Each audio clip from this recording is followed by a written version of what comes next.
Everybody, we're going to get started in just one moment.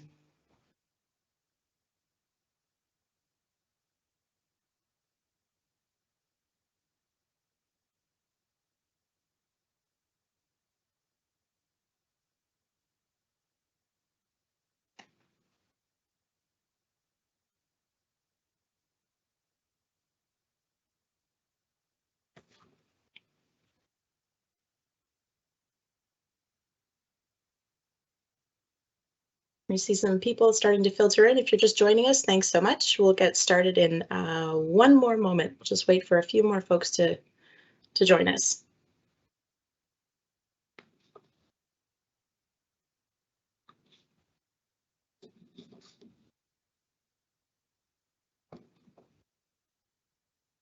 Okay, so I think we're going to start, we're going to get going here. We do have quite a lot of stuff we want to share with you today, and I'm sure we're going to have a lot of great questions, so let's get to it. Thank you so much for joining us today. My name is Katrina White, and I am going to be emceeing the event today. I'm part of the city's engagement team. The purpose of the event is to build capacity and understanding in the community on drought and its impacts. We'd also like to share about the city's drought resilience plan and that is currently being developed and the drought strategies that we're looking for input on. We look forward to your perspectives on this work and any questions that you may have later. All right, so I'm joined today by a number of colleagues. They include members of the drought planning team, communications, and a few subject matter experts from water, resources, and parks to help answer your questions. I'd like to introduce the presenters for the day, and the other staff will be introducing themselves when they start to answer questions for you. So Pam, over to you.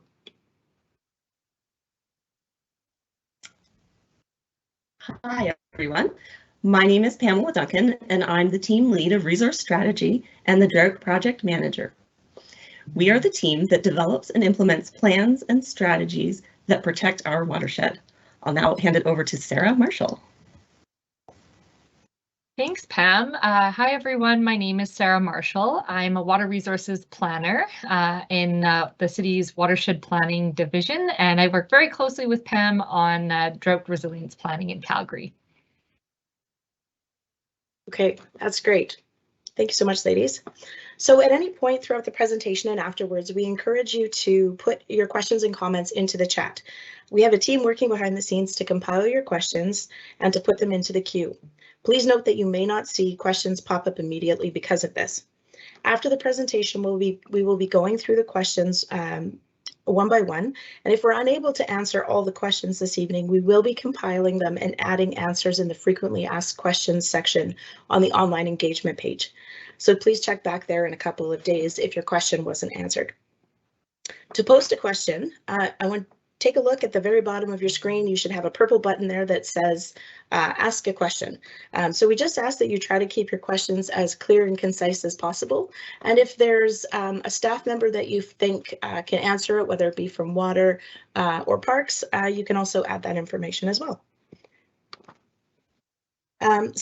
This will be recorded, and the recording of this presentation will be added to the public engagement page in the next few days. So if you have friends or family who couldn't make it today, please let them know that they can watch this presentation again at a later date. So my colleague Ashley is going to add the link to the online engagement page in the chat for you.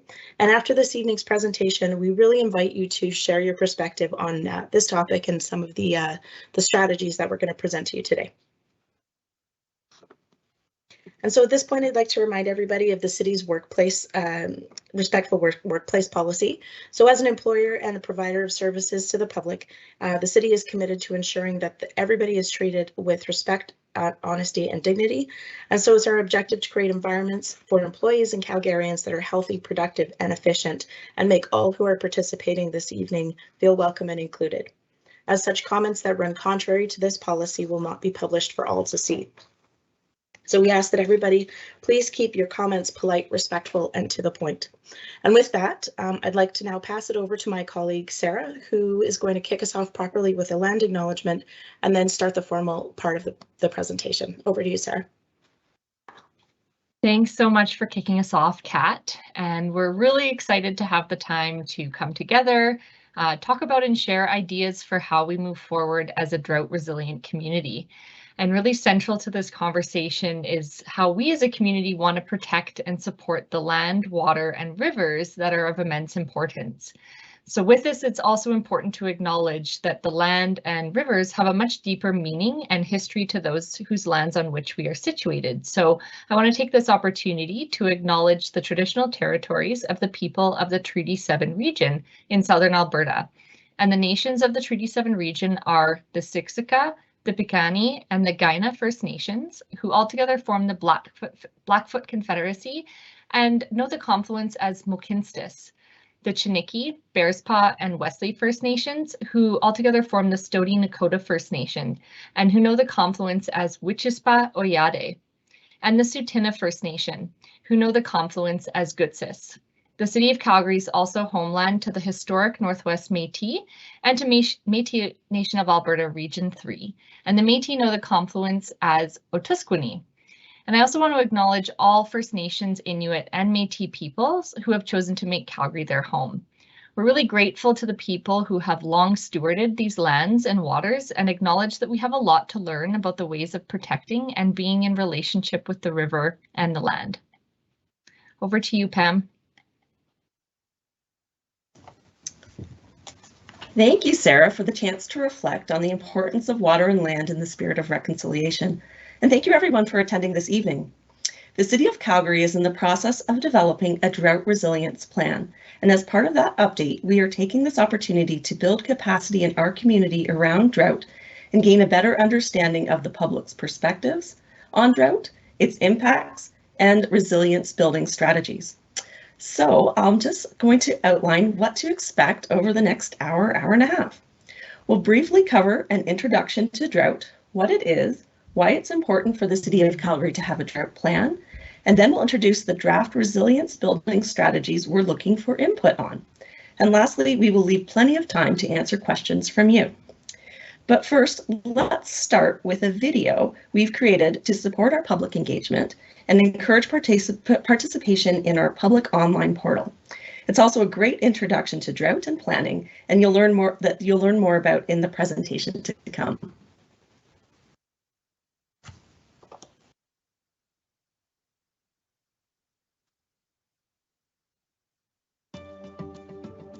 Calgary is fortunate to have two mountain-fed rivers flowing into our city.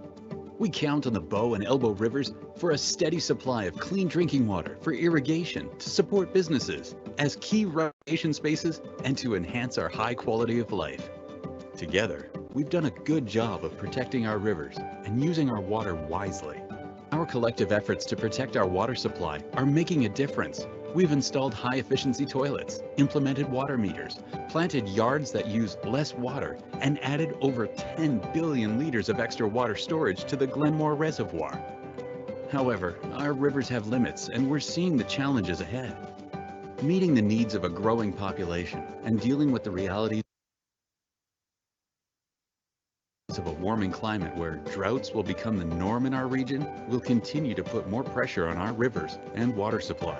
Glaciers will continue shrinking, and the snowpack will melt earlier in the spring, so we won't have the same steady supply of water in our rivers to sustain us through the summer and driest months of the year. A changing climate also drives up demand on a limited supply of water as summers become hotter, drier, and longer. Over time, prolonged periods of drought will take a toll on local agriculture, river and wetland health, forests, parks, recreational facilities, and our yards. The City of Calgary is committed to building a climate-resilient community that will help us adapt to the pressures of a changing climate, with drought being one of our top risks. To ensure we're prepared to face the challenges of tomorrow, we're taking action today. We're developing a plan that will help us adapt our homes, businesses, and green spaces to the reality of living in a drier climate so that future droughts are less disruptive. Other levels of government, industry, businesses, and individuals all need to play a role and work together to set us up to have a reliable water supply for you and future generations of Calgarians. We're exploring strategies that would change how much water we need and use at home and in our communities. This could mean adopting more water-wise landscaping, moving to outdoor watering schedules, and exploring innovative ways to reuse the water we already have. Learn more about these strategies and help us shape the plan for building a more drought-resilient city by providing your feedback at engage.calgary.ca/drought.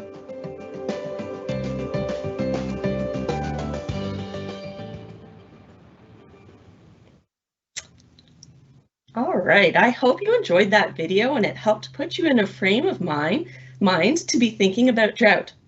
For each of us, when we hear that word drought, we may think of different things in terms of how drought may impact us as individuals or our community, from dry grass at our homes and parks to impacts to rivers and fish species to increased urban heat. And this is because drought can be thought of in different ways. So let's spend some time talking through the question of what is drought? At first, it seems pretty straightforward. Most of us likely look to the sky and think about meteorological drought. And that is the decrease in precipitation, rain or snow, increased temperatures, and evapotranspiration. However, it is the outcome of this lack of precipitation that can be more important and leads to 4 other definitions of drought that impact us as Calgarians and the City of Calgary as stewards of water and land resources. So agricultural drought is usually the next type of drought to occur after meteorological drought. Agricultural drought occurs when there is not enough soil moisture to meet the needs of crops or water for livestock. This can also impact the City of Calgary in our parks, open spaces, natural assets, and in our personal yards and gardens. The next type of drought that we consider is hydrological drought. That occurs when lakes, rivers, reservoirs, or groundwater supplies fall below average levels due to that lack of precipitation. Hydrological drought occurs more slowly than meteorological drought or agricultural drought, as it depletes water that is stored and then not easily replenished. The City of Calgary closely monitors the indicators of hydrological drought to manage our water treatment and supply line of service. The other types of drought are impact-based, socioeconomic, and ecological, and occur when the prolonged absence of water in a region begins to impact our recreational activities, the economy, and the environment. Now that we better understand what we mean when we say drought, let's talk about why drought is important in Calgary. Just going to wait for that slide to flip. There we go. So firstly, Calgary is a large city on 2 small rivers. All the water we drink and use in our everyday activities comes from the Bow and Elbow rivers. We are fortunate to have high quality upstream source water that comes from rain and snow in the mountains and foothills. The Elbow River is the source for approximately 40% of Calgary's water supply. The Elbow Valley watershed covers an area of approximately 1,000 square kilometers and drains into the Glenmore Reservoir and provides water for the Glenmore Water Treatment Plant. The Bow River watershed covers an area of almost 8,000 square kilometers. This river originates on the Bow Glacier, north of Lake Louise, and is one of 3 main tributaries to the South Saskatchewan River. The Bow River supplies the Bearspaw Water Treatment Plant and is the source for nearly 60% of Calgary's water supply. While the Bow and Elbow rivers are important for Calgary, there are many others who rely on these same relatively small rivers, from upstream and downstream communities to the agricultural sector, industry, and other species who call the river home. There are limits to how much water we can all take from the river, which are compounded by a changing climate, a growing demand as our population and economy expand. The next area of importance is that this region, this watershed, is already prone to drought. So we all have a shared commitment to building resilience to help protect the rivers we rely on. In fact, drought is top of mind for many of us. We can see that in the media from this year and last summer. Last year was one of our highest temperatures on record, and we saw the effects of drought spilling across the headlines, particularly from that agricultural drought perspective.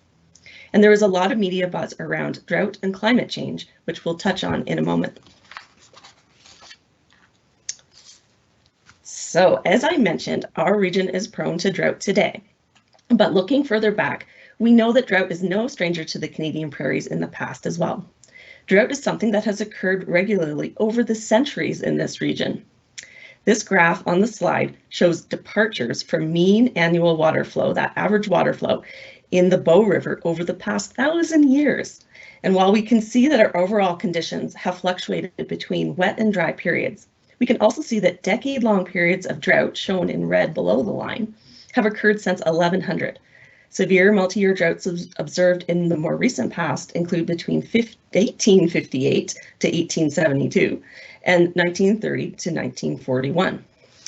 But in our more recent history, the drought of 2001 affected most of Canada, costing the Canadian economy $5.8 billion in the agricultural sector alone.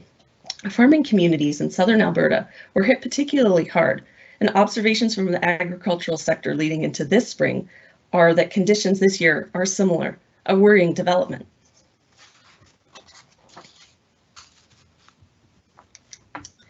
So we know that Calgary is in a dry climate, and because of our proximity to the mountains, we can also experience unpredictable swings in the weather, from heavy rains leading to floods to many weeks of hot, dry temperatures and little rain leading to droughts. Looking to the future, multi-year drought impacting Calgary is one of our city's top climate risks, as indicated in yellow on this slide, having both a high consequence or impact and a high likelihood of occurring. Impacts may also accumulate in severity when other compounding climate risks such as heat waves, wildfires, and changes in seasonality overlap with drought occurrences.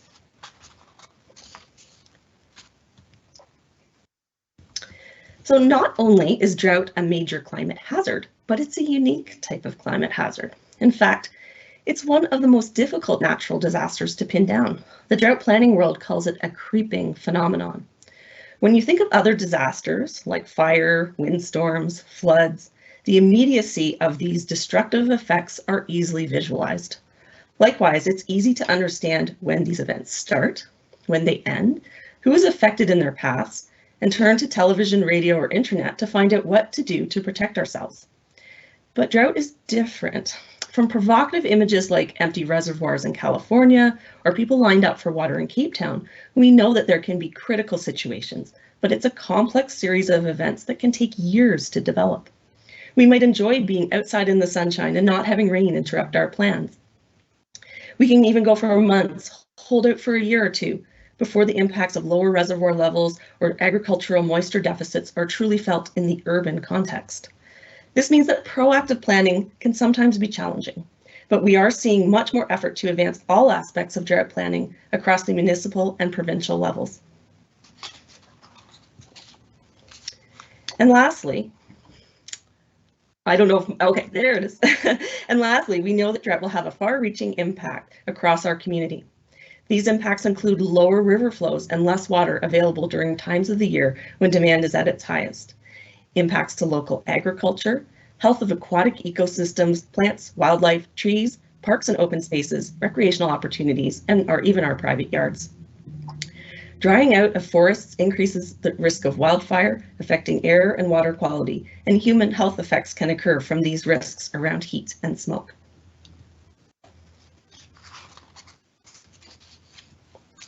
So to summarize, we are fortunate to have two mountain-fed rivers flowing into Calgary, but into the future, our rivers and our water supply are facing pressures from a growing population. Limits on how much water we can draw from the river and the effects of changing climate when droughts will be more common. So before we jump into our draft strategies, I do want to mention two key areas that are foundational to how we plan for drought.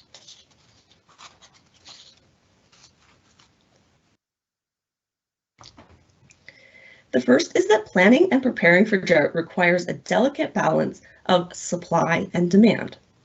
When we talk about supply, we mean the availability or amount and quality of water in the rivers that is treated at the Bearspaw and Glenmore water treatment plants. Water demand means how much water is used by Calgarians as water customers. From a drought perspective, it's tricky. Flows in our rivers change considerably during the year, and we are looking at supply-side solutions. For example, the City of Calgary has doubled water storage in the Glenmore Reservoir by installing higher gates on the dam. And the city continues to be an advocate for a Bow River Reservoir that the province of Alberta is currently investigating for flood and water supply feasibility. However, on the demand side, how much water people use is also an important part of the story and solution to drought resilience. The time of the year that our communities have the highest demand and use, the most water, occurs just as our flows are decreasing, our river flows are decreasing. And of course, that is our summer months of July, August, and September, when homeowner water use can jump by as much as 50%. A changing climate is going to make things even more challenging, with less water supply available during those hotter and drier summers, pushing up demand.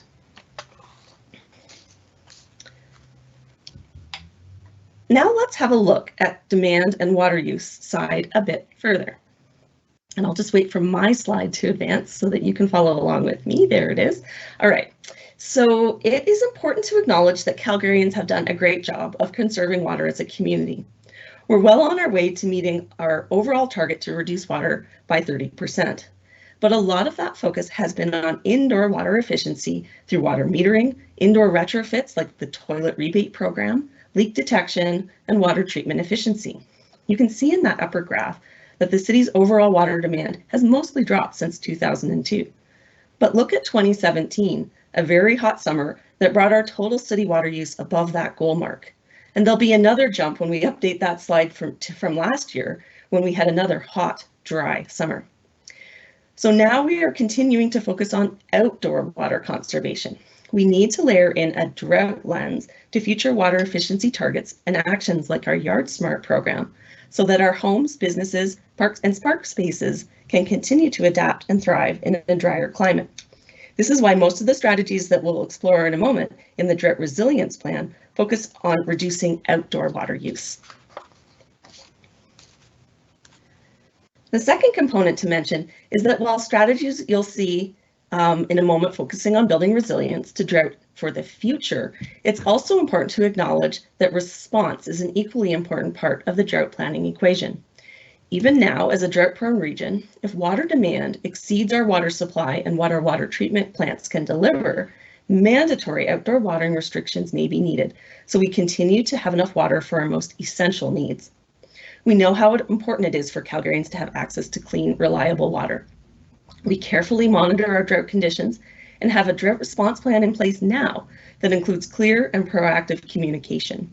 You can visit calgary.ca drought info to get current conditions, actions you can take now, and learn about mandatory outdoor watering restrictions if significant water shortages developed at some point.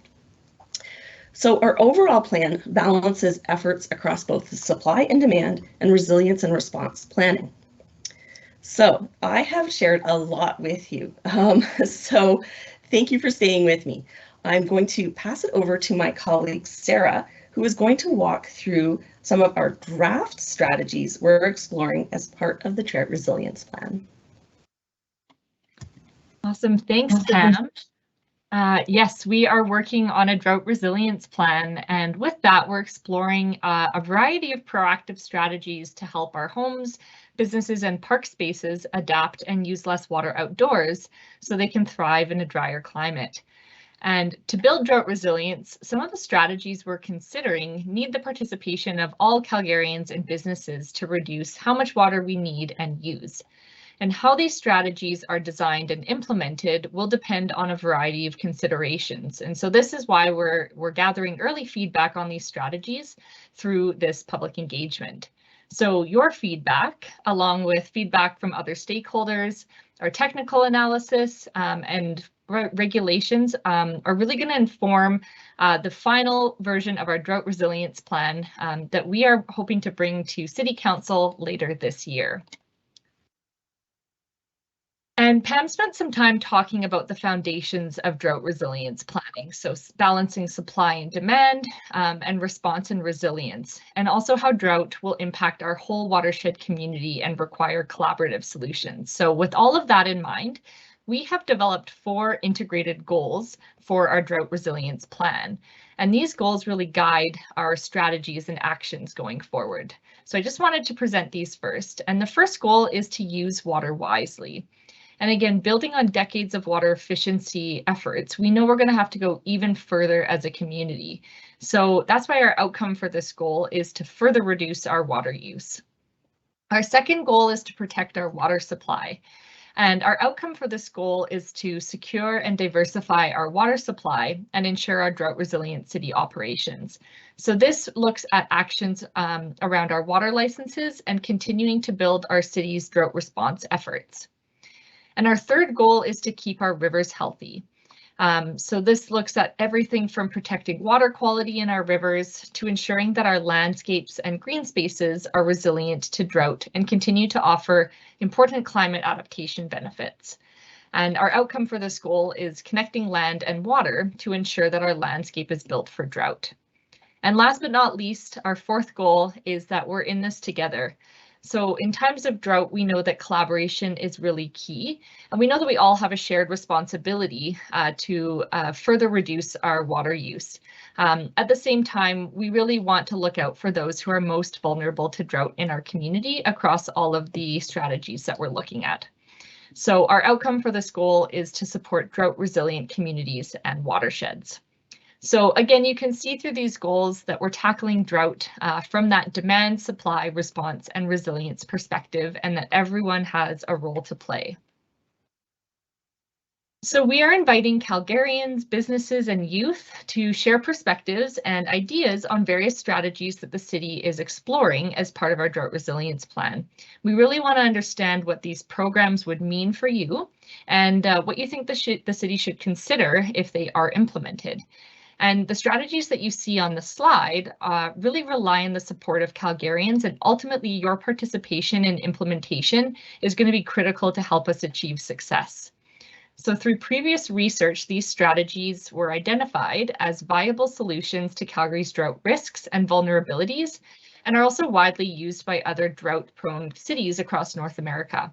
So they range from lower cost and easier to implement projects to larger and more complex projects that are going to be initiated over the next 5 to 10 years. So let's talk in a little bit more detail about each of these strategies that we're looking for your input on. So the first one that we are exploring is to adopt outdoor watering schedules at the City of Calgary. And this would really move the city in line with other regional and leading drought-prone communities like Airdrie, Chestermere, Okotoks, Kelowna, and Denver. So as Pam talked about, outdoor watering can increase a home's water use by up to 50% in the summer months due to watering grass and gardens.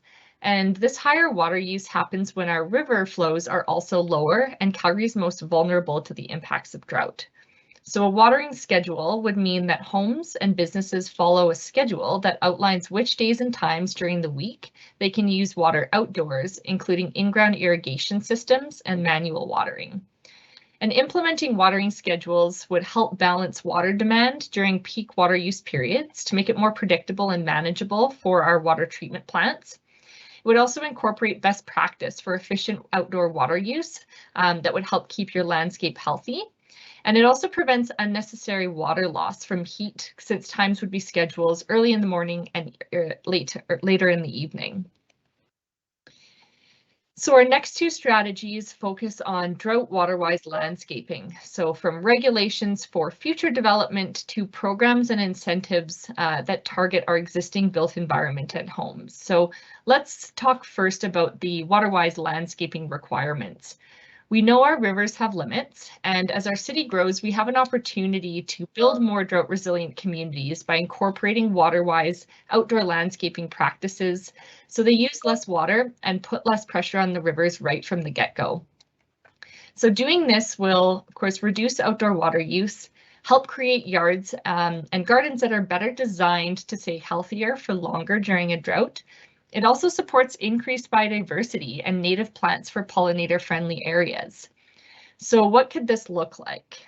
This could look like water-wise landscaping requirements in new developments that incorporate more native and drought-tolerant plant species and other resilient landscaping features, or building regulations that limit high water use landscaping elements like grass to a certain percentage of a home's landscape area. So that addresses those new communities, but what about our existing homes, yards, and built environment? Well, we're also exploring ways to support drought resilience in these spaces. So yards with large grass areas and plants not intended for our climate are really vulnerable to drought because they rely heavily on water to thrive during hot, dry periods. Grass has a really shallow root system, which means that it can't hold water for long and requires frequent watering to stay green.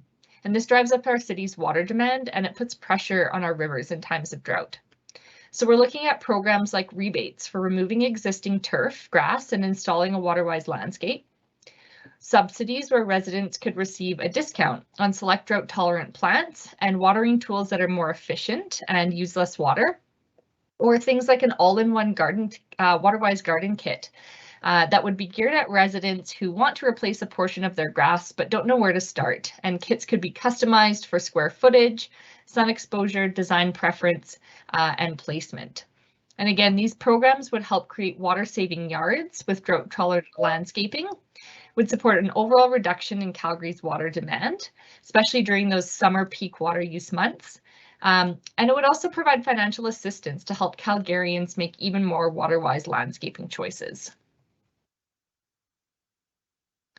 We are also exploring water reuse opportunities. So we know that many drought-resilient cities around the world see all water as a potential resource. They diversify their water supply by collecting, specifically treating and reusing rainwater, stormwater, and wastewater for their intended water use. So this could include irrigating lawns, filling decorative ponds and pools, commercial water-cooled air conditioning systems, or construction site dust control. Reused water would not be used for drinking, cooking, bathing, or filling pools. So what are the benefits of this? Well, reusing water ensures that we're using the right water for the job, and it avoids using treated drinking water for all of our water needs. It also avoids intensive treatment and pumping processes where it's not required, which saves time, money, and energy for our city. And last but not least, we are also exploring financial and rate-based strategies. And these consider financial tools like new rate structures, drought surcharges, or other financial measures to encourage further outdoor water use reductions. So options could include a tiered or block rate. So rates would increase as you use more water, but guarantee a basic amount of water for indoor water use at a fixed rate. Or something like a drought surcharge, where water over a certain volume would have a surcharge, but only during times of drought.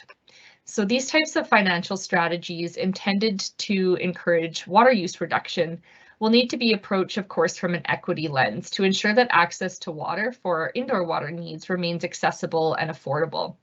And these strategies really encourage citizens to carefully consider how much water they're using outdoors.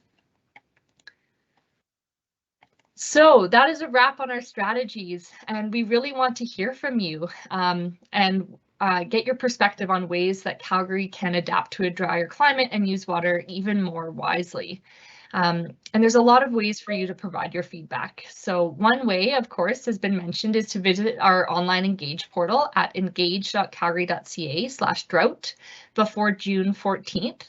There's a survey there that digs into all of those strategies I just outlined and asks for your specific input on each of them. There's separate portals for residents, for businesses and organizations, and one for youth as well. And you can also find us out in the community at one of our events that are upcoming. So we have an Engage booth set up at the Central Library downtown. There's usually staff there during the days to chat with, and we do have a sounding board where you can share your feedback in person. And we also have some pop-up parks events happening over this coming weekend. So this coming Saturday, June 4th, we will be in Bowness Park, and Sunday, June 5th at Sue Higgins Park. Keep an eye out for our tent and come by to give your input again on our sounding boards. And lastly, I just wanted to remind everyone of our next steps for this work and how this engagement process fits in. So our public engagement period is ongoing until June 14th. And again, we're gathering feedback from the public and other key stakeholders on our draft strategies, which is going to be summarized in a What We Heard report later in the summer. And that report is going to be made available on our Engage portal. Feedback from this process is going to help us finalize our drought resilience plan, including the core strategies that we are going to bring forward to City Council at the end of this year.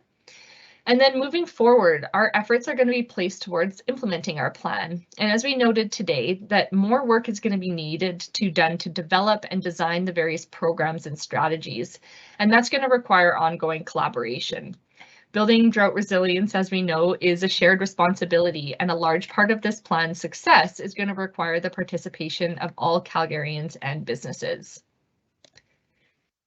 And so that wraps up my portion of the presentation, and I want to thank everyone so much for listening in, and we look forward to answering your questions. And I'm now going to hand it back over to Kat, who's going to facilitate our question and answer portion of this presentation. Thanks so much, Sarah. That was a ton of really great information, and we've seen some questions starting to trickle in, so that's great. Folks, if you have questions, please feel free to pop them into the chat there. You should have a purple button at the bottom that says ask a question. But we do have the first question here that I'm going to ask, and I think, Pam, this is a good one for you. The question is, are the surrounding communities near Calgary participating in the process of water conservation and the drought resilience plan? Thank you.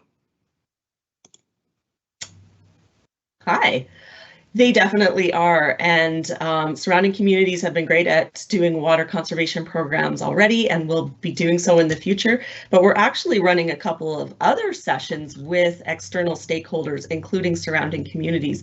So we're definitely getting our neighboring municipalities involved in the City of Calgary's drought resilience plan. And as Sarah mentioned, that is key to our overall goal of working together, because if there is a drought, we all need to be pulling in the same direction in our watershed to build drought resilience, and certainly in a response way as well. So yes, we are working with other communities in our watershed. Great, thank you. Yeah, so it's going to be a big regional effort when necessary. Okay, so the next question here is about EasyMax. So Sarah, this is a question for you.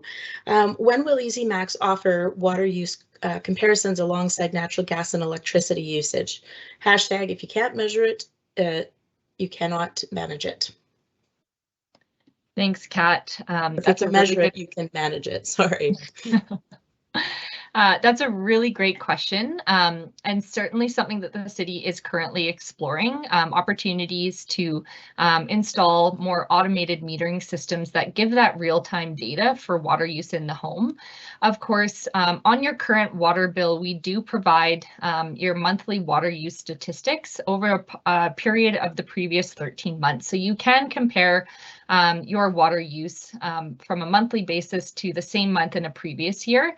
And there are some resources on the City of Calgary's website on how to read your water bill that are really helpful. So you can have a look at that. And again, if this is something that you want to provide feedback on, there's space in your portal to provide, in the online portal where you can provide additional input on strategies. And this would be a really great suggestion to add in there.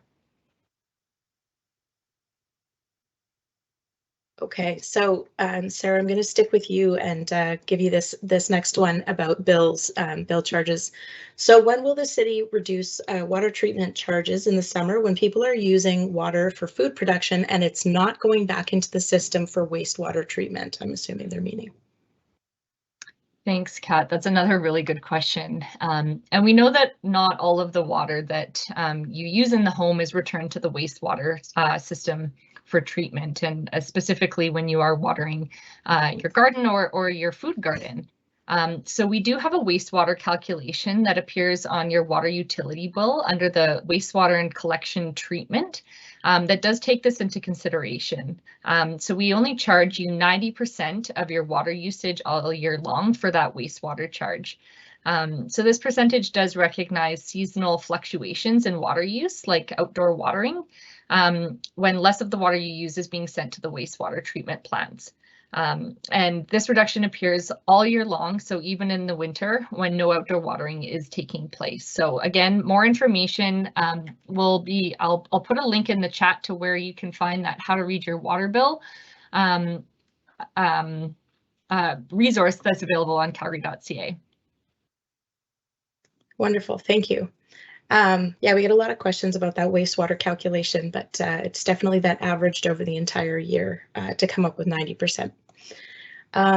Okay, so Pam, I'm going to come over to you now with a question about the watering schedules. The question is, does the watering schedule apply to people who use soaker hoses in the garden? Yeah, that's really a good question to think about. You know, what tools do we have for efficient watering? And soaker hoses are great, and we really like to see those there in our homeowner guides for effective water management now. So that's great that you're using them.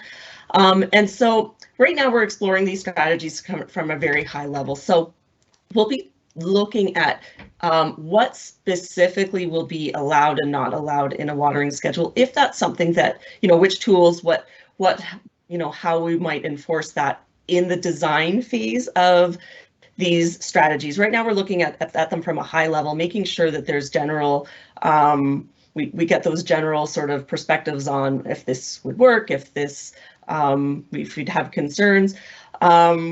So we'll be looking at those details later on, but there are sometimes it would be necessary to be able to sort of have any kind of watering that is from a tap that is sort of on all the time, would probably be part of that schedule. So that could be a sprinkler, could be a soaker hose, be part of that schedule for sort of consistency across the city. But we'll be looking at those details later on. So that's a great question that we'll definitely take into consideration as we move forward. Great, thank you. Okay, so we've got a question here about trees in the urban forest. So Misty, I'm going to hand this one over to you. So the question is, urban forest is a valuable resource to reduce wind, provide shade, reduce soil erosion, and maintain soil moisture, yet I see mature trees being removed at an alarming rate in my neighborhood. Why are we not doing more to maintain our mature trees like is done in other major cities?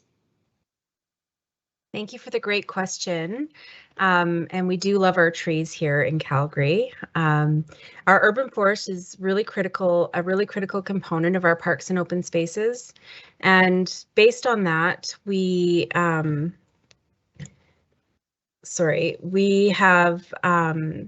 proactively gone in and pruned trees based on a risk-based approach. So this risk is determined through an asset assessment, which is conducted by our ISA certified arborists. We've taken this approach for the past 8 years since Snowtember. Everybody remembers Snowtember was a bad year for trees. And as a result, we're seeing that our urban forest is actually becoming more adaptable and able to withstand more extreme weather events. So basically, we look at a risk-based approach to citizens and property, but we really are learning from our past weather events how we can better prepare the urban forest for some of these events and then be proactive in preparing them. It doesn't stand to say that a poplar only lasts so long, and they're such a popular tree here because they really grow quickly. So I've seen and had some questions about poplars in the past, but definitely we're trying to take that proactive approach to mitigating risk. Great, thank you so much, Misty. It's a great answer. Okay, so the next question here is about community partnerships. So I think, Pam, this is a good one for you. The question here is, are you working with any organizations like Permaculture Calgary on home water capture? I have a monster house beside me where there's so much water runoff and no water capture. Use of rain barrels, water totes, watering from them. Yeah. Hi, so yes, and that's great that you're noticing that, because that's part of our one of our strategies in terms of diversifying our water sources and reusing water, especially around the house. So we would definitely want to encourage that water reuse, sort of that small step through rain barrels, but look at this strategy, we're probably going to even step that up even further to larger capture systems, and even as far as stormwater irrigation from our storm ponds. So we are definitely going to be looking to work with organizations on the ground that can help us unroll those types of programs in the future. Wonderful, thank you. Okay, so here's a question about development. So Sarah, this one's maybe a great one for you. What about how we build? Making big houses with huge lawns just keeps the problem going as opposed to row houses or apartments. Thanks, Kat. Another really great question, and absolutely. These strategies that are looking to reduce water and use water wisely are really focused, especially in new communities, so that we grow in a drought resilient way. So we talked about some of those landscaping restrictions, water-wise landscaping restrictions that would be really targeted about in integrating drought considerations in our built environment and really guide how we grow. But outside of the actions that we talked about today, one of the other actions in our drought resilience plan is to really ensure that drought is considered a plot across that planning continuum in the city. So we really want to tightly link kind of these drought considerations and the way that the city grows and builds so that our communities and our neighborhoods are as drought resilient and climate resilient as they can be. So thank you for bringing that up because it's a really critical point. Great, thanks, Sarah. Okay, so we have a follow-up question here for Misty about the tree question. So I've asked the same question about trees, and there are cities who necessitate permits to even take down trees on private property. Could Calgary do that? I believe Abbotsford is one of these cities. Another great question. Being that I am speaking on behalf of water, I am not 100% in terms of what our urban forest policies and guidelines are, but I do know that there is a great deal of assessment that goes into understanding what these mature trees need, how we can, prevent them from being not neglected, sorry. What's the word I'm looking for? Put in a situation where they're not in the best development. And so we look at how those processes can inform future development, so we don't make those same decisions in the future. I don't know if I've answered your question. Could you repeat the question for me? Sure can. So there are cities who necessitate permits to even take down trees on private property. Could Calgary do that? I believe Abbotsford is one of these cities. So it's about permits to remove trees. Excellent question. Excellent question that I don't have the answer to. You have to get a permit to do anything with a tree, pretty much. We are pretty particular about how we protect them. So I can make a commitment to find that answer and post it on the Q&A afterwards.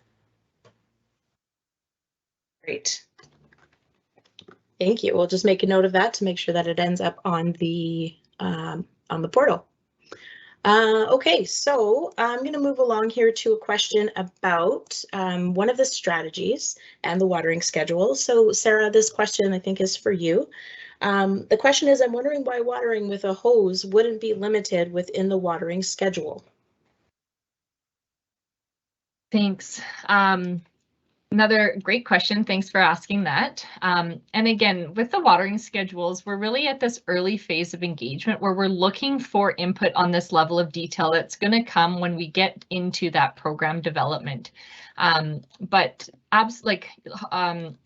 Watering with a hose is one of those more kind of efficient irrigation practices. It's sort of considered more of a hand irrigation. But if you're using a hose and it has a trigger nozzle, if it's dropped or left unattended, it will stop running. So it reduces that water wastage that we might see from an irrigation system or a sprinkler. But again, this is the level of detail that we are looking for input on now, and that we'll think through in more specificity when it comes to that actual program development. So please put this type of input into our portal so that we're making sure that we're considering that as we're developing the program in full. That's great. Thanks, Sarah. And there's definitely lots of opportunity to share that type of feedback on the portal page. Okay, so next question is about city operations. Pam, this is going to come to you. Very interesting presentation, thank you. Yep, well done, ladies. Can you please address how the city will manage water itself, such as golf courses, city golf courses, leading by example? Thanks, and that is another goal that we didn't really put right up front and center, but it is part of protecting our water supply, is that city operations will have drought resilient strategies themselves. So we are looking to lead by example in our drought response and operations plan. Now, working with golf courses is one of those things to increase their water use efficiency. They would be subject to any water restriction as well.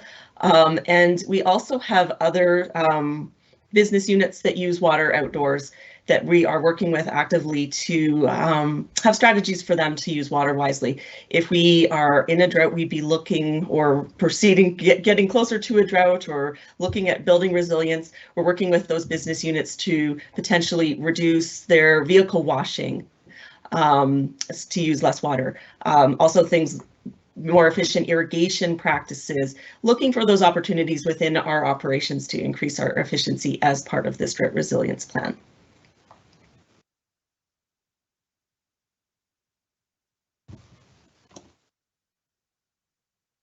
Kat, you are on mute. Thank you so much. Thank you, Pam, for that response. That was great. Misty, this is another question for you about parks operations. Has the city considered changing up the grasses they plant in parks? Are there more drought resilient breeds instead of the invasive breed that is everywhere? Another great question. And yes, we actually are looking in parks to naturalize more spaces that are underused and plant more diverse species that support pollinators and require less water. The seed mixtures that we have in our development guidelines are basically various types for the different types of uses of a field. Could be from sports field to a recreational park like that, or to a park where it's a more passive use of the park. So we have different seed mixtures based on the type of park and the use that will be in the future. We are looking and have very many active conversations about what the drought resilient seed mixtures can offer for our park system, and we have a test plot that we use out at Ralph Klein Park where we actually sample the different mixtures of seed. One of them has actually got 8 different kinds of seed in it, so we're always actively looking for and trialing out the seed mixtures that will be best for our climate, and looking to naturalize the spaces and put more Indigenous materials to our arid climate back into play. Perfect. Thanks so much. Don't go too far because the next question is also for you. In Elliston Park, a number of those wonderful trees are drying out and are dying. Is a watering system used at all in Elliston Park? If not, is it feasible to get it active? It is a well-treated area and excellent for wildlife, especially birds. I love this question because in the last 2 years, we've really looked at how we develop our more settled communities, and Elliston Park is such a treasure. So we have decided and are working with a consultant right now actually to design a irrigation system that meets the needs of the mature park, but also creates a space that is inviting for many people to come. And so we are working with a consultant to redesign and redevelop the irrigation system in Elliston Park. Great, thank you so much. So I think there's a question here about next steps to hear back on the input. I'm going to leave that just until the end so that we can ensure that everybody gets the information and we can wrap up with that information. But I do want to ask a question here to Pam. I think we've been hearing a lot of information on in the media already that it's a dry year. We know that farmers are getting a little bit stressed out about lack of moisture in the soil. And so I'm hoping you can answer this for everybody. Are we going to be in a drought this year, and what are the current conditions looking like? Well, hi everyone again. It is certainly dry out there.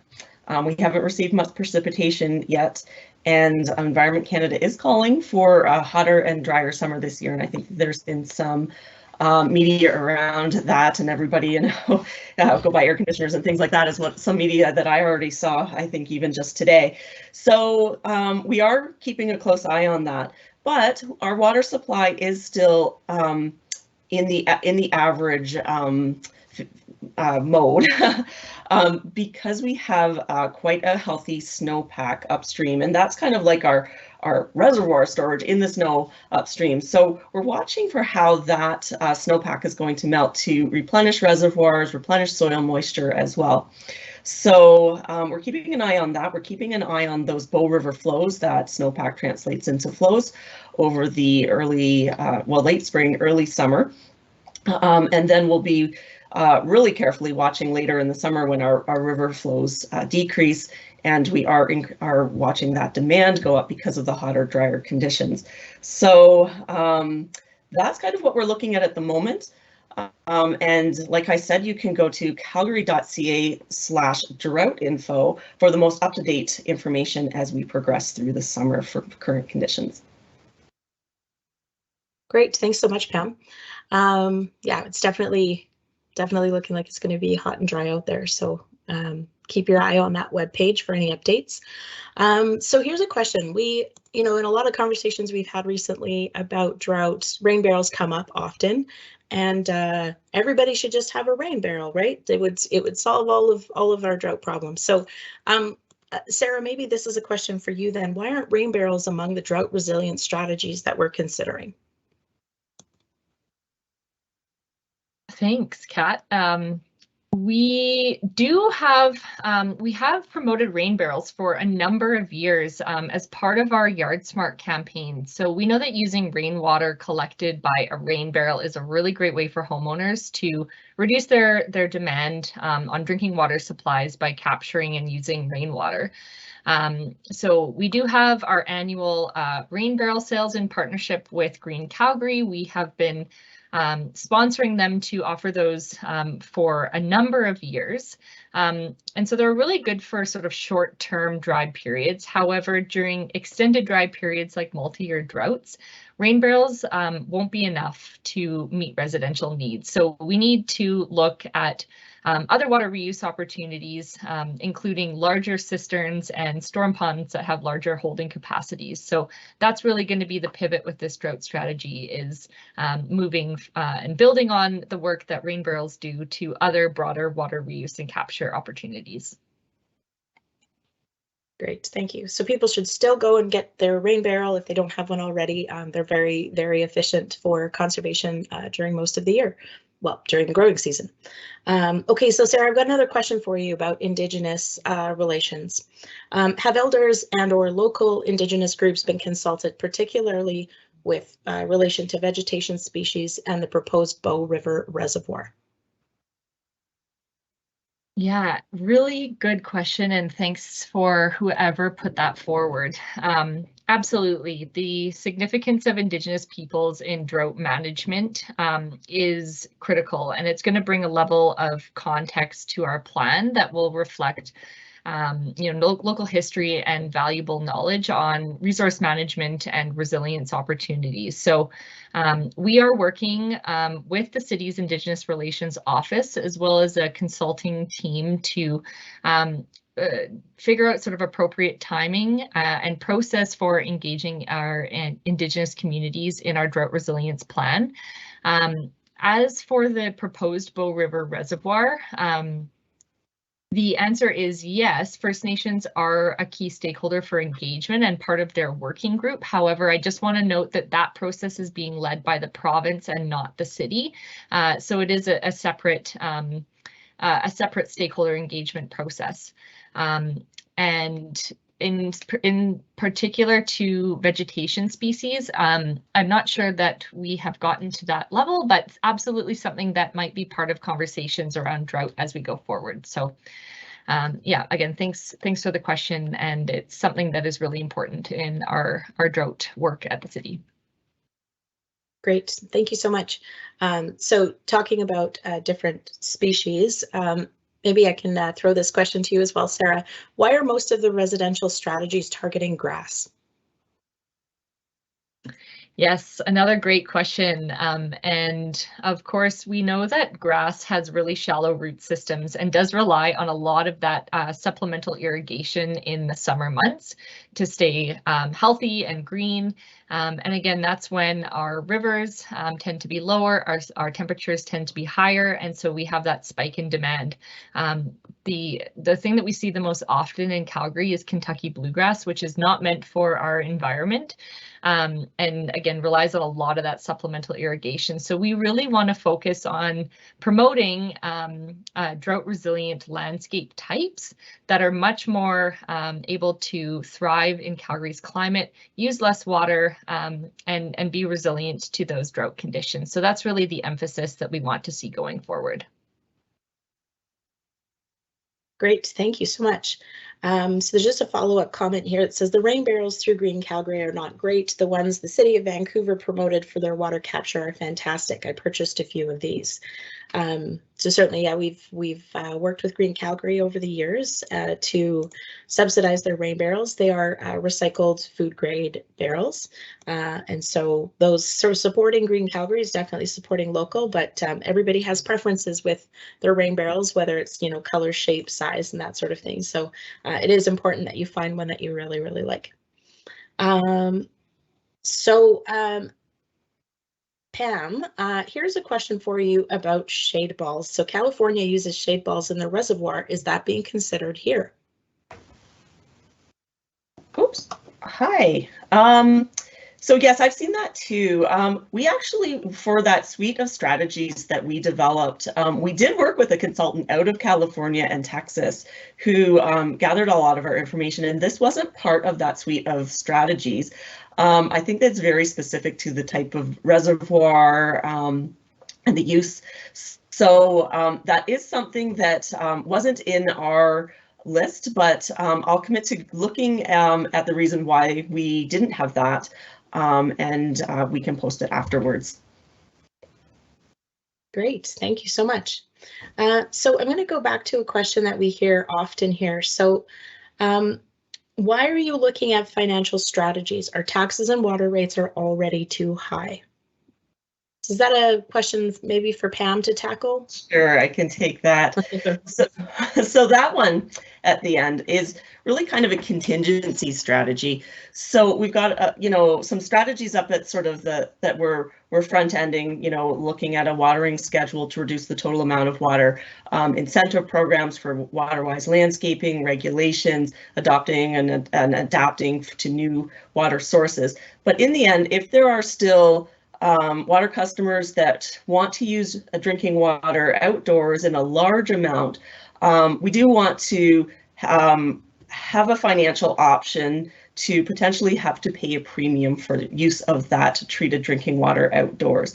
So that does act as sort of that stopgap to have that financial strategy to continue to encourage reduced water use outdoors. So it's I think that those other strategies that we would offer first and foremost do reduce your water bill. But if you do choose to continue to use a lot of water outdoors, especially in a water shortage or with limited supply, there may be a requirement to pay more for that use. Great, that's a great answer. Thank you so much. This is I'm going to ask a question about source water and where it's really coming from. So I think a lot of Calgarians aren't entirely sure. Even folks that have been born and raised here, they're not entirely sure where it comes from. So how important is glacial runoff for our water supply in Calgary? And I'll pose that out to Sarah or Pam, whoever wants to take that, or even Hannah, if you want to talk about that. I'm happy to take this on, or Hannah, if you're ready from a source water perspective. Yeah, I'm happy to give a little bit of background about where our drinking water comes from, for sure. Great, thanks so much, Hannah.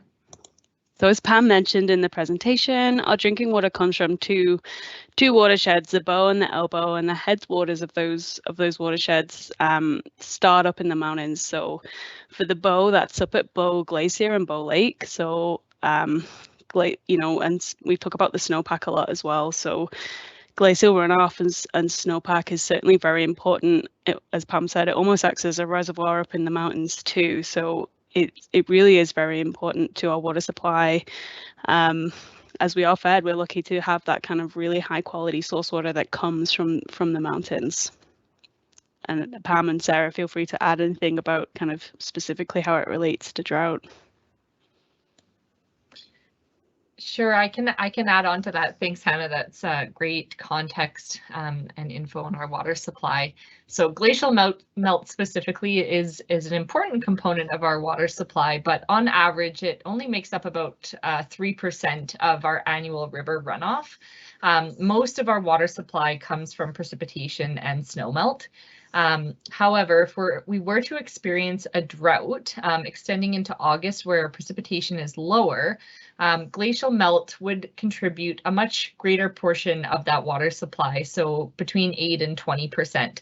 And again, it's when we don't have that precipitation to rely on. So with climate change and rising temperatures and the likelihood that our glaciers are going to continue to shrink, it means that it's likely we won't have that same steady supply of drinking water in the rivers to sustain us in those drier months of the year. So glacial, that's sort of the relationship between glacial runoff and drought. Great, thanks for that explanation, Sarah. That's awesome. So I'm going to shift gears a little bit into engagement with a question here about how are you going to do more engagement after this round? So Sarah, is that Sarah or Pam? Oh, sure, I can take that one.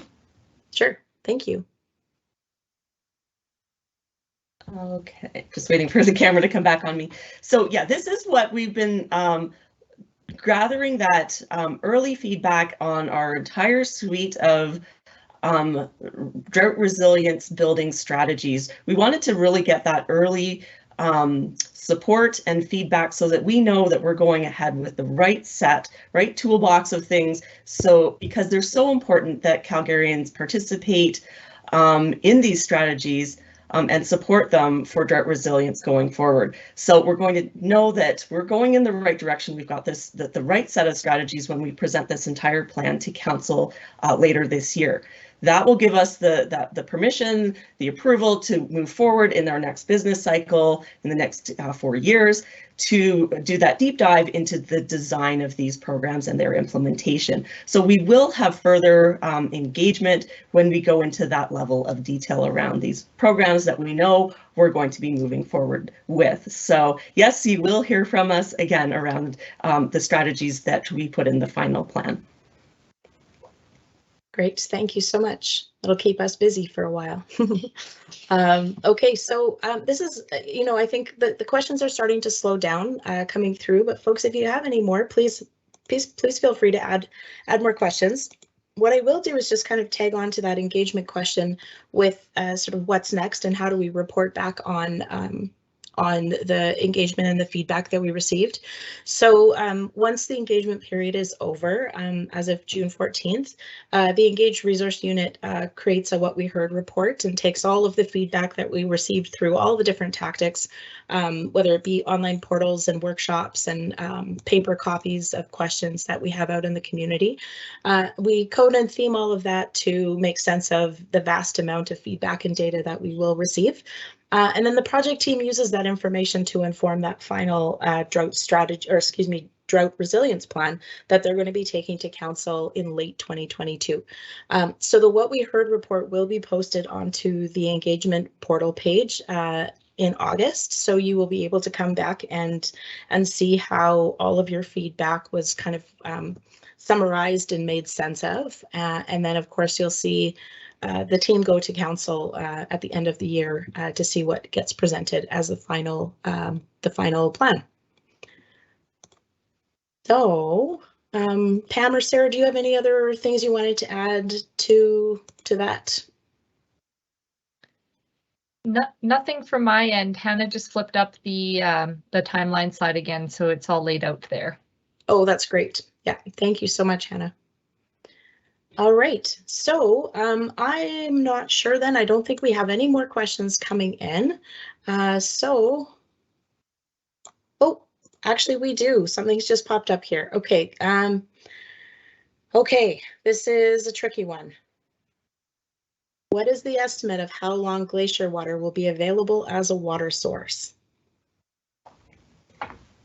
Pam, you can maybe take this one. So that is tough to estimate, and yeah, you know, we're obviously decades out from that happening, and like Sarah said, it really, you know, as a water source, it comes into play really when we're in those really dry months as a supplemental flow into the upper catchment. So it's that particular piece that we'll be watching. It's that seasonal runoff that occurs because we, you know, every year the glacier does run off and then it replenishes, and it's so every year, you know, it goes back a little bit and we have less and less. So there are actually a lot of academic institutions, the U of C, are looking at that glacier recession and how fast that will be depending on what climate scenarios we look at. So we are a ways from that happening. But that's why we want to get ahead of this, and that's why we're calling it a drought resilience program, so that we're ready. We've got the tools in place for when we are sort of start to see that climate change affecting us in the future. Great, thank you so much, Pam. Okay, so this one's about different commercial partnerships within the industry. So Sarah, I'm going to pass this one to you. There are so many landscape companies in Calgary. Will you be trying to get them on board with drought resilient development and also landscape designers? Thanks.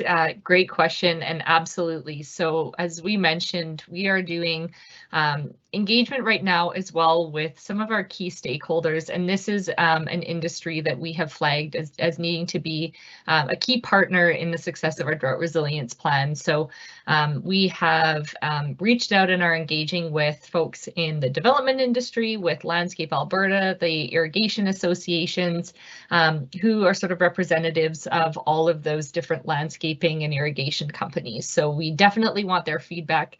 And then again, when we get to that implementation stage is when we're going to be looking for partnerships and ongoing collaboration for success in this plan. Great, thank you. Yeah, and we've certainly have already started to get some feedback being captured on the portal from landscaping companies who are very keen to be part of the solution, which is really exciting. So there's a question here about provincial relations. So is there provincial buy-in for this plan as well, especially in the role of the promotions and or subsidies or for better surface irrigation methods in the agricultural section, since so much water is lost to the atmosphere via evaporation when it is pumped out of machines rather than recharging the soil and groundwater system, as one would think? Pam, is that? Yeah, I can talk to that. So we are working with the province on this plan. Like I said, we've had and we're having a few more external workshops with external partners, and the Alberta Environment and Parks is attending those. We also work with them through the Alberta Water Council, and we're actually in a few weeks working with the province, irrigation districts, TransAlta, a lot of other municipalities, Red Deer, Edmonton, Medicine Hat, and some industry groups to do a drought simulation across all of Alberta, so that we as different sectors in the province can come together and work on how we would manage provincially in a drought and how we would communicate. And so that's really important. It's part of that goal again, or goal 4, that we're in this together in the watershed. And we know that there is a group called the irrigation districts, and they are really watching how to have water efficiency in their areas that are really look at agricultural irrigation. So they are advancing a lot of that and working with the province to advance efficient irrigation in the agricultural sector as well. Great, thank you so much, Pam. Okay, so this is a tricky question about the cost of the programs, but I think it's maybe on everybody's mind. So what will these programs cost if we were to implement them? So maybe that's one for Sarah. Sure. Yeah, I can take that one on. Thanks, Kat. So again, the detailed cost assessment of all of these programs is going to happen during that design phase. So once we have approval of this broader plan, but we do know that it's going to be a range of costs to implement. So there are going to be some lower costs for some of the strategies like our education and awareness programs to more complex higher cost programs like water reuse that require infrastructure changes. So again, when we get to sort of figuring out our implementation plan and planning out our strategies in more detail over the next business cycle, that's when we'll be doing those detailed cost assessments. Great, thanks so much, Sarah. Okay, so Misty, I'm wondering if you can just take a quick moment to, I know there's a lot of really great work that's happening in the parks, innovative water efficiency, lots of really cool watering pieces that you've added into the park. So why don't you take a moment to talk about that? Thank you, Kat. Yeah, so we have really refined our technology and our central control system over the last 5 years. The technology is kind of exponential, so I feel that as we go forward into the future, things change so much more rapidly, and it's a great benefit to us as water managers because we're able to really finally, in fine detail, understand exactly where we're putting water and exactly how much we're putting down. We use obviously water meters, and they have a valve assembly on them that allows us to have leak detection, which is so very important. The system will, if it detects flow in a period of time or a rate at which it is not expected to flow, the system will shut down. So that's one of our greatest assets. We use 12 weather stations across the city to deliver supplemental irrigation. And by that, I mean, we have so many different regions in Calgary. It can be completely torrential downpouring and hailing and snowing in Scenic Acres. But down here in Mackenzie Town, it's a beautiful sunny day. People are still out at the park. So those weather stations are strategically placed around Calgary in order for us to understand if it rains, we don't put water down, or maybe we don't put as much water down for the turf in one area of the city. But that doesn't mean that in the other area of the city, it hasn't rained at all and we need to put the full amount down, or none for that matter. So we have a really world-class system that is able to deliver water where it's needed and when it's needed. We have some other interesting practices. We don't water the perimeter of sport fields anymore in an effort to conserve water. We look at how the efficiency of an irrigation system is, and we audit them every spring when we turn them on to make sure that the heads are spraying the right way, that they're delivering the right amount of gallons per minute. We go right down to each and every head at every park. Another program we have is a community parks watering initiative, where we've actually looked at, because we can say in a sport field, we know how much play is there and we know the groups that are playing there, we've been able to reallocate some of that water budget and turn on more community parks in a year. So we're getting more hectares watered with the same bucket of water, if you will. And I don't mean financial bucket, I mean actual bucket of water. So there's lots of strategies we're employing. We're always trying out and trialing new irrigation infrastructure and new irrigation technology to make sure that we are delivering the exact amount of water that's needed at the right amount at the right time. Great, sounds like you've been busy. Very. Yeah, fabulous. Okay, so I think that is it for questions. So folks, we'll just do one final plug to our engagement portal. It is open until June 14th. There is an opportunity for you to share your feedback on all of these strategies that we've talked about today, on lots of there's quite a few questions, but it'll be there's lots of great opportunity for you to really just type in all of your thoughts and feedback on what you're seeing and what you've heard today. Again, what Sarah mentioned, we've got a couple of public events that we'll be at. So if you're out and about in parks this weekend, we'll be at Bowness Park on Saturday and Sue Higgins Dog Park on Sunday. So bring your doggo over and we'll have a chat. But other than that, I think thank you so much for all of your questions today, and I think we'll wrap it up there. And you can look for this posting on the website in the next couple of days. Thank you so much.